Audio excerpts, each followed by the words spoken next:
नमस्कार दोस्तों, welcome to government exam info. तो स्वागत है आप सभी का आज के वीडियो में। और आज हम बात करने वाले हैं उत्तराखंड एलटी के प्रीवियस ईयर पेपर के फोर्थ पेपर की। ठीक है, तो इससे पहले 3 पेपर डिस्कस कर दिए गए हैं। ठीक है, तो जिन लोगों को भी वो देखना है वो जाकर देख सकते हैं हमारे प्लेलिस्ट पर। और प्लेलिस्ट का नाम है उत्तराखंड एलटी 2024। और उसमें आपको जनरल टीचिंग एप्टीट्यूड के वीडियोज़ के साथ साथ प्रीवियस ईयर के पेपर्स भी उसमें ही इंक्लूडेड मिलेंगे आपको। तो उसमें जाकर आप देख सकते हैं 3 पेपर्स डिस्कस हुए हैं। और बेसिकली ये जो सीरीज़ है प्रीवियस ईयर पेपर को इसको डिस्कस करने का भी बस एक ही मकसद है कि आपको ये आइडिया होना चाहिए कि आखिर आयोग किस पैटर्न पर चलता है। ठीक है, यूके कौन से पैटर्न को फॉलो करता है, किस तरह से पेपर्स बनाता है, वो आपको आइडिया होना चाहिए। इससे पहले जो वीडियोस डिस्कस करे गए हैं उसमें 30:70 वाला जो रेशियो था वो वाले पेपर भी हैं। ठीक है, और उससे भी पहले जो पुराने पेपर आते थे एलटी के उसमें जो पार्ट 1 पार्ट 2 में ही आता था, जैसे इस बार भी क्या रह गया है। ठीक है, 50-50 का, लेकिन उस टाइम ज़्यादा मार्क्स के क्वेश्चन आते थे। तो उसी पे पर बेस्ड ही क्वेश्चन पेपर उसी पैटर्न का होगा। लास्ट वीडियो अगर आप देखेंगे तो उसी की तरह ही आपको क्वेश्चन पेपर देखने को मिलेगा। बस ये है कि क्वेश्चन या तो सीक्वेंस में हो सकते हैं किसी एक कैटेगरी के, यानी कि टीचिंग एप्टीट्यूड के 30 क्वेश्चन फिक्स हो सकते हैं, या फिर मिक्सअप हो सकते हैं जीके और रीजनिंग के साथ। ठीक है, जनरली जो पैटर्न है आयोग का वो ये करता है, आयोग की मिक्सअप करता है क्वेश्चन को। यानी कि जैसे 30, 10 एंड 10 का रेशियो है ना, तो 30 क्वेश्चन आपके टीचिंग एप्टीट्यूड के बीच बीच में 10 क्वेश्चन आपके जीके के इंक्लूड हो जाएंगे और 10 क्वेश्चन आपके रीजनिंग के। तो कुछ इस तरह का पैटर्न मेरे हिसाब से देखने को आपको मिलेगा। आपका क्या मानना है ये आप कमेंट करके बता सकते हैं। खैर जो भी रहेगा, लेकिन ये तो पैटर्न फिक्स है कि 30 क्वेश्चन टीचिंग एप्टीट्यूड, 10 क्वेश्चन आपके रीजनिंग के और 10 क्वेश्चन आपके जीके के रहने वाले हैं। ठीक है, तो इसीलिए ये वीडियोस लाई जा रही हैं। और आपका जो भी सजेशन होता है, जो भी आपके सुझाव होते हैं, कमेंट करके ज़रूर बताया करें। और कोई भी डाउट है तो वो भी आप कमेंट करके पूछ सकते हैं। ठीक है, तो चलिए शुरू करते हैं आज का वीडियो। और जो लोग नए जुड़े हैं प्लीज़ चैनल को सब्सक्राइब जरूर कर लें। आने वाले टाइम में आपको और भी वीडियोस देखने को मिलेंगे। साथ ही साथ सभी एग्जाम्स के अपडेट और उत्तराखंड की स्पेसिफिक अपडेट, आपको उत्तराखंड एलटी के लिए स्पेसिफिक जो भी डिटेल्स होंगी, अपडेट होंगी, वो भी आपको मिलते रहेगा टाइम टू टाइम। तो चलिए शुरू करते हैं, देखते हैं आज के क्वेश्चन। सो देखिए, आज का जो पहला क्वेश्चन है उसमें पूछा गया है कि according to national curriculum framework 2005 English subject is compulsory from which class. NCF के 2005 के अकॉर्डिंग कौन सी क्लास से इंग्लिश को मैंडेटरी कर दिया गया था। तो ये आपको आंसर बताना है इसका, आप गैस भी कर सकते हैं। ठीक है, राइट आंसर इसका क्लास 1 से। अगर आपने ये गैस करा था तो बिल्कुल सही है, कक्षा 1 से ये स्टार्ट हो मैंडेटरी कर दिया गया था। ठीक है, इसके बाद देखिए, निम्न में से कौन सी उत्तम परीक्षण की विशेषता नहीं है पूछा गया है।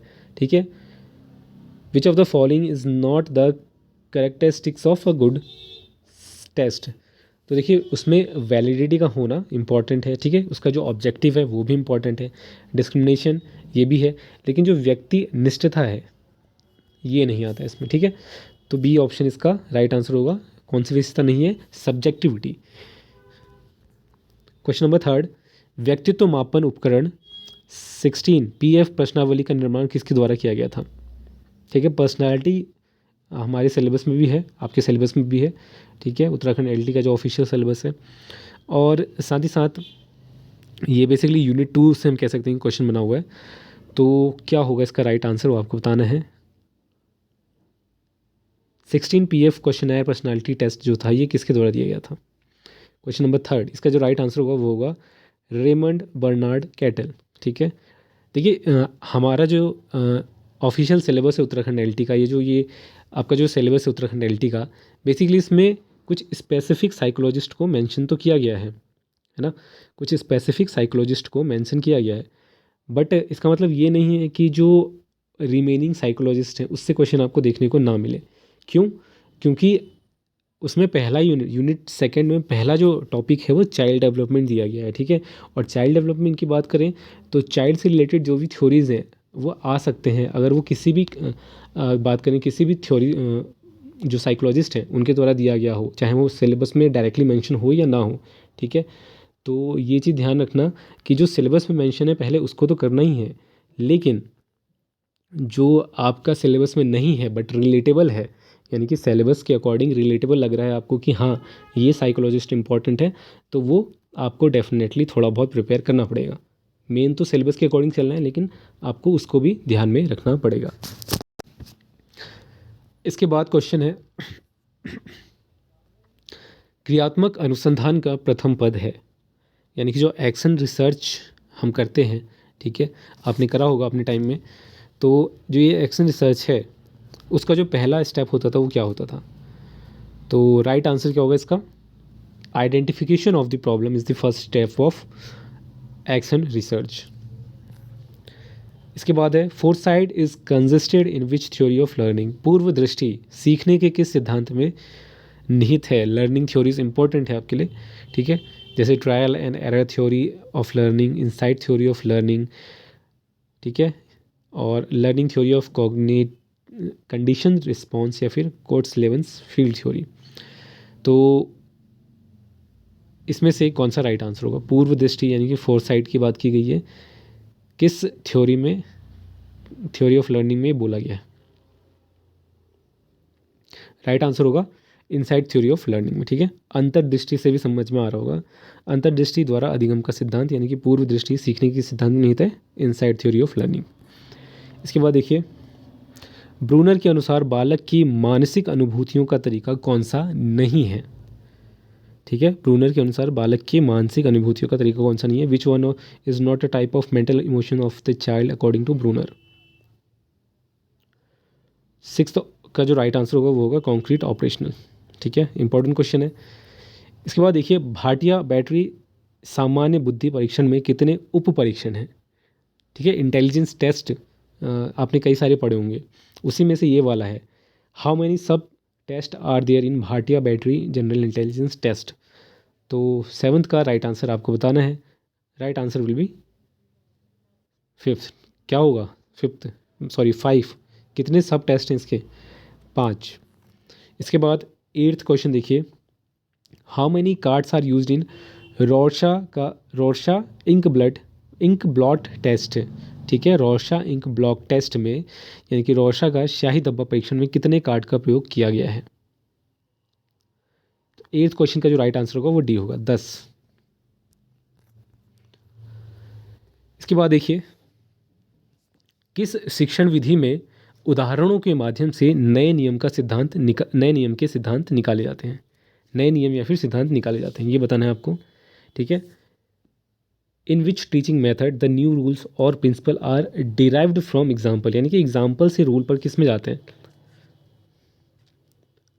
नाइन्थ का आंसर होगा इंडक्टिव मेथड में, ठीक है। टीचिंग मेथड्स इंपॉर्टेंट है, इससे क्वेश्चन आपका डेफिनेटली आएगा, जीन पियाजे से आएगा। क्या क्वेश्चन पूछा गया है? अकॉर्डिंग टू जीन पियाजे the period of concrete operational stage is what? Jean पियाजे की संज्ञानात्मक विकास की मूर्त संक्रियात्मक अवस्था है, क्या एज आता है उस स्टेज पे? बच्चा कितने साल से कितने साल तक का इस स्टेज के अंदर आता है, ये पूछा गया बेसिकली। तो 10वें क्वेश्चन का जो आंसर होगा वो होगा 7 से 12, कॉन्क्रीट ऑपरेशनल स्टेज।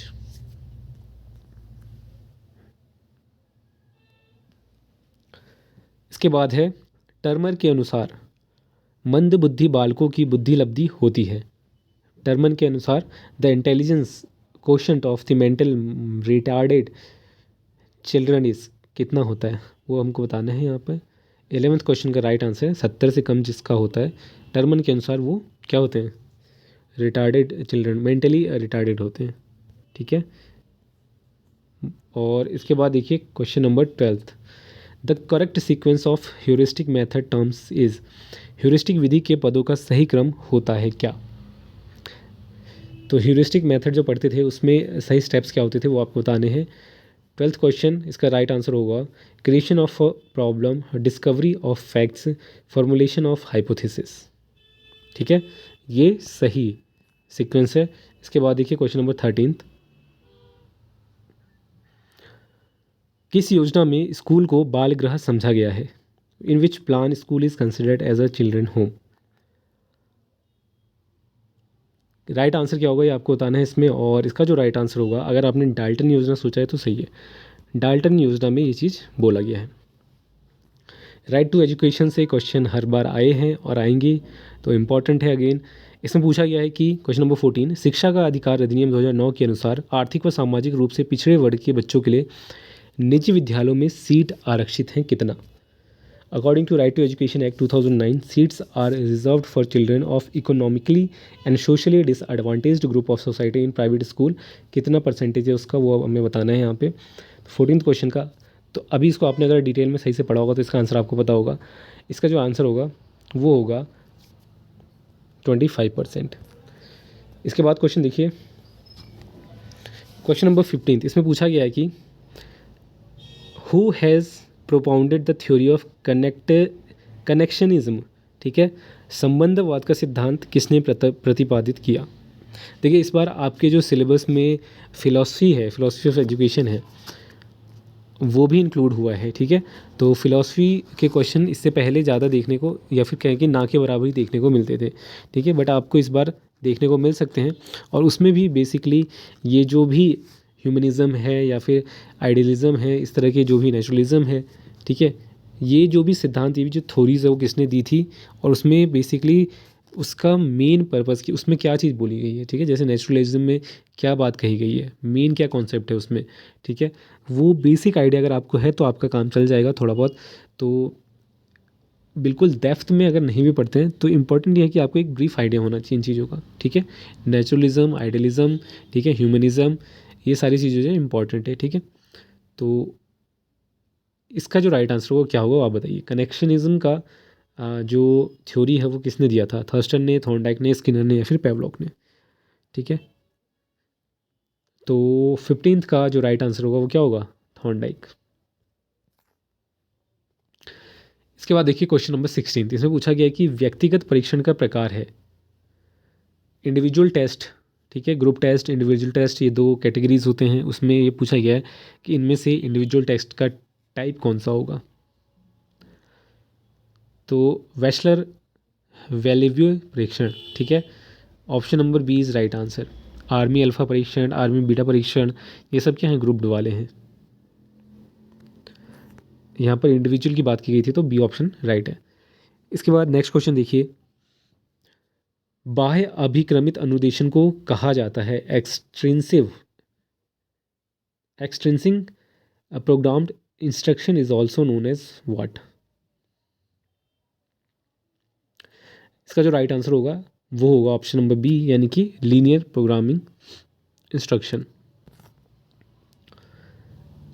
आप लोग इसका आंसर ज़रूर गैस करें मेरे आंसर बताने से पहले, ठीक है, और चेक करें कि जो आपकी नॉलेज है अभी वो कितनी बेहतर है और आपको कितने और सुधार की ज़रूरत है, ठीक है। तो यही इसीलिए इम्पोर्टेंट है ये वीडियोस कि आपको अपना और पेपर का भी आइडिया लगता रहे। 18th क्वेश्चन है, मूल्यांकन का संबंध शिक्षण की किस अवस्था से है?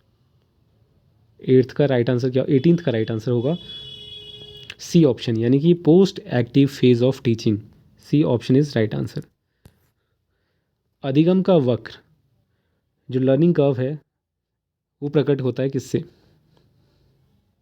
सॉरी, जो आपका अधिगम का ग्राफ है या वक्र है, ग्राफ द्वारा प्रकट करता है, क्या बताता है वो? तो क्या बताएगा? ऑप्शन क्या होगा इसका राइट आंसर? कौन सा ऑप्शन? 19th क्वेश्चन का क्या होगा? देखिए ये आपकी अधिगम की प्रोग्रेसिवनेस को ये बताता है, रेट ऑफ लर्निंग बताता है, रेट ऑफ फॉरगेटिंग इसमें इंक्लूड है, ठीक है, स्मृति यानी कि रेट ऑफ रिटेंशन भी ये बताता है। तो कौन सा राइट आंसर होगा? डी। इसके बाद देखिए, समूह शिक्षण का विकास किया गया था। Team teaching is developed by home? समूह शिक्षण किसके द्वारा डेवलप किया गया था, बेसिकली ये पूछा गया है। तो किसके द्वारा किया गया था? जे फ्रीमैन द्वारा। क्वेश्चन नंबर 20 का राइट आंसर है जे फ्रीमैन। इसके बाद है, अर्जित अभिप्रेरकों के अंतर्गत आते हैं self protection, anger and fear, hunger and thirst, या फिर cooperation and competition. 21st question का आंसर होगा डी, सहयोग और प्रतिस्पर्धा।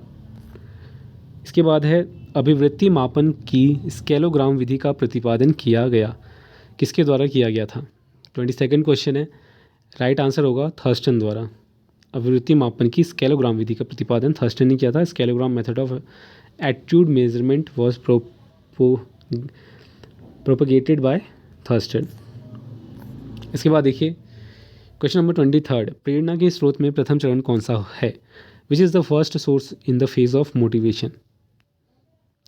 23rd का राइट आंसर अगर आपने ए गैस किया है तो बिल्कुल सही है। फर्स्ट स्टेप क्या आता है? नीड। इसके बाद है क्वेश्चन नंबर 24, देखिए, विद्यार्थी द्वारा इतिहास की कक्षा में सीखी गई अवधारणा का उपयोग हिंदी कक्षा में किया जाता है, यह उदाहरण है किसका? किसका है? पॉजिटिव ट्रांसफ़र का। ठीक है, पॉजिटिव नेगेटिव इस तरह के ट्रांसफ़र पढ़ते थे हम। ठीक है, तो ये वही क्वेश्चन है कि किसका एग्जाम्पल होगा? विद्यार्थी द्वारा जो इतिहास की कक्षा में सीखी गई अवधारणा या कॉन्सेप्ट है वो हिंदी में उसका उपयोग करता है, तो ये क्या है? पॉजिटिव ट्रांसफ़र है ऑफ लर्निंग। ठीक है, पॉजिटिव ट्रांसफ़र ऑफ लर्निंग। किसी परीक्षण में प्रश्नों की संख्या बढ़ा देने से क्या होता है? 25th क्वेश्चन, क्या होगा? विश्वसनीयता बढ़ जाती है, वैधता घट जाती है, वैधता घट जाती है, फिर विश्वसनीयता घट जाती है। प्रश्नों की संख्या बढ़ा देने से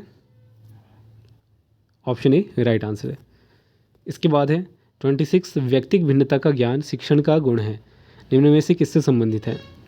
व्यक्तिगत भिन्नता का ज्ञान शिक्षण का गुण निम्न में से किससे संबंधित है? 26 क्वेश्चन, व्यावसायिक गुण से। ठीक है, 27th क्वेश्चन है, मनोविज्ञान में व्यक्ति के किसी अन्य व्यक्ति जैसा अपने को प्रदर्शित करना कौन सी रक्षा युक्ति के अंतर्गत आता है? 27th का जो राइट आंसर होगा वो होगा आइडेंटिफिकेशन। इसके बाद देखिए, ऐसे व्यक्ति जो सीधे सीधे अपने क्रोध को अभिव्यक्त नहीं कर पाते हैं। ठीक है, people who can not directly express their anger, क्या बोलते हैं ऐसे व्यक्ति को? एस्थेनिक, पिकनिक, रिलीजियस या फिर एथलेटिक? ऐसे को बोलते हैं एस्थेनिक। ठीक है, 29th क्वेश्चन है, किसके अनुसार संप्रेषण हर उस वस्तु को कहते हैं जो कि उस संदेश का अर्थ व्यक्त करती है जिससे एक व्यक्ति से दूसरे व्यक्ति तक पहुंचाया जाता है?